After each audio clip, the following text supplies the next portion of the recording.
people feel that when they go to pull the lever. Yeah, and I got to say, the reason a lot of people are attracted to Trump, he's fun, he's authentic, he jokes, he laughs, and I mean, the left he's lost all of his new Gen Z support, so something has shifted. Oh, Jessica, the polls. All right, when you like them, you're like, here's my poll, and then I'm like, oh, no Gen Z support, and you're like, we gotta go. I pre-bought the Jessica polls. Okay, we do gotta go. Polls.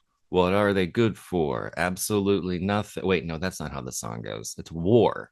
What is it good for? Absolutely nothing. Anyway, this video is about Gen Z and how they are reacting to the war in Iran. So let's hear from some of them. What is your main concern? What is your main fear the minute this news broke?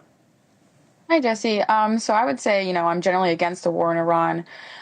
It seems that conflicts in the Middle East have been ongoing our entire lives as Gen Zers, and they've had very little positive impact. So I would say the major concerns now are, rising taxes and rising gas prices. And that seems to be the things that would directly affect me and millions of Americans nationwide. You, as a small business owner, what are your biggest concerns, or what are you doing to prepare?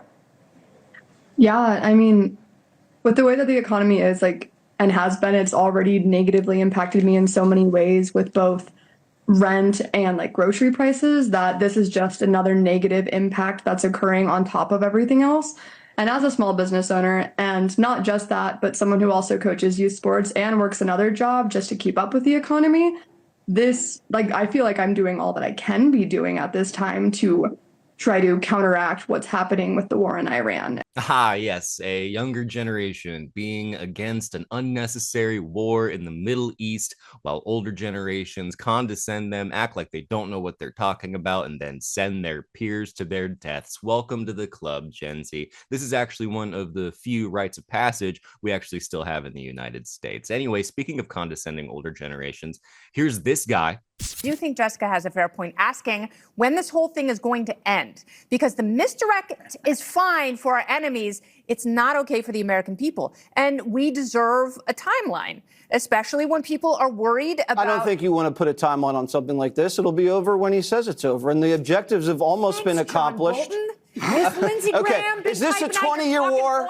Is this a 20-year war? It's 3 weeks, everybody. Take a break. Let the man cook. And obviously, we're going to be successful. We got the Marines coming. Okay, is he a short-order cook, or is this a 20-course meal? Listen, if you're complaining about 3 weeks, Kennedy, yeah. I think you need to be a little more patient, okay? And let the operators do their thing. This is not easy.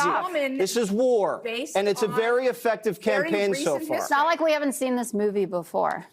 Okay, you're comparing this to Iraq? I'm saying... You're comparing this to Iraq? Not straight up just to Iraq, but we have intervened in the Middle East multiple times. People have legitimate questions. Okay. And we're asking those questions. No, you're not. You're asking a question a child would ask in the back of the car as they pulled out. Donald, I love you. That's what you're saying. I think it's important to remember that Jesse Waters is a personification of rage bait. And so the spike in blood pressure that you feel whenever he talks is just part of his magical pagan witchcraft. And to resist it, you should just remember that sometimes his own mother doesn't invite him to Thanksgiving. See how that works? Now, yeah, I am a little fatigued by the United States continuing to go to war in the Middle East over amorphous at best claims. And I think a lot of folks in Gen Z are as well. In fact, I'm not a betting man, but if I were to be, I would imagine that there's a good chance that when this video goes live, there may very well be boots on the ground, a phrase that we have all been hearing over and over again since this whole thing started. And now that I'm thinking about it, the fact that I actually could probably bet on that is making me feel again like I'm listening to Jesse Waters, because I'm feeling a sense of rage and perhaps nausea. So let's switch it up a little bit, and here's some good news. Look, I mean, Pierce, if you look at the polls, what the polls tell us is that this is the most unpopular war in American history going into the war. And CNN is going to read you these North Korea numbers. Actually, in fact, I think it was better than Kim Jong-un did in his last election, 100% of MAGA. But what does that really mean? I mean, the truth is, Pierce, you kind of nailed it here in your opening, right? Even when Joe Biden was clearly senile and was forced to pull out of his reelection campaign, the majority of Biden supporters still supported him, and like there was still going to be like 40-something% of the electorate would have voted for Joe Biden. Now, that wasn't enough, though, and that's why they forced him out, because you need a coalition to carry you here. So this comes down to like how you're defining MAGA. If you want to say Joe Rogan and Theo Vaughn and Andrew Schultz and all these guys, they're not MAGA. Well, okay, but they were relevant enough for Donald Trump to go on all of their shows in the campaign. And the point is that the coalition that got Donald Trump elected in 24, that got him for the first time ever to win the popular vote, that coalition has been destroyed. Okay, real quick, y'all. Dave Smith is great and hilarious, but you got to check out the guy on the right of that screen, okay? Adam from the PBD podcast. Oh my gosh, that guy is so unintentionally funny. All the dudes over at the PBD podcast are just cosmic levels of stupid, like the platonic ideal of a moron. It is worth your time if you can, again, stomach it. Sorry, so I just needed like a breather there. Now we're going to turn to Jesse Ventura with some advice that I've never heard before, but as the Gen Zers like to say, let them cook. There's a simple thing as a leader, and you know this having been in the military. Trump wouldn't know it because he's a draft-dodging coward. But anyway, it's this. A war is justified if you're willing to send your kids. Because how can you send somebody else's kids to a war if you won't send your own? So I'm calling right now for Barron Trump. Donald Trump's son, after all, he's had 3 wives, he's had kids by each wife, and nobody's ever served in the military. To my knowledge, a Trump in the last 100 years has never done military service. Well, Barron, you can change that. Enlist in the United States military right now. Do something your father didn't have the courage to do. Do something your father didn't have the patriotism to do.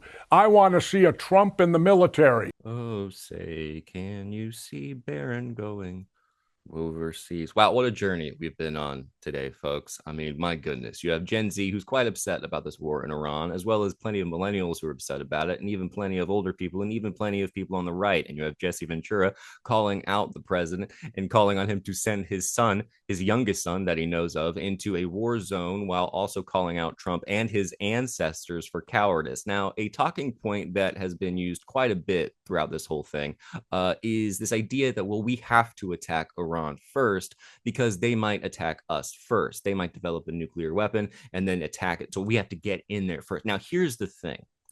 If you continue to attack other nations or destabilize other nations or governments because you think they're going to do that to you first, and you keep doing, and in the process you kill people, eventually you're the one killing people, like you end up not being the good guy anymore because you have decided in your mind that everyone else is the bad guy.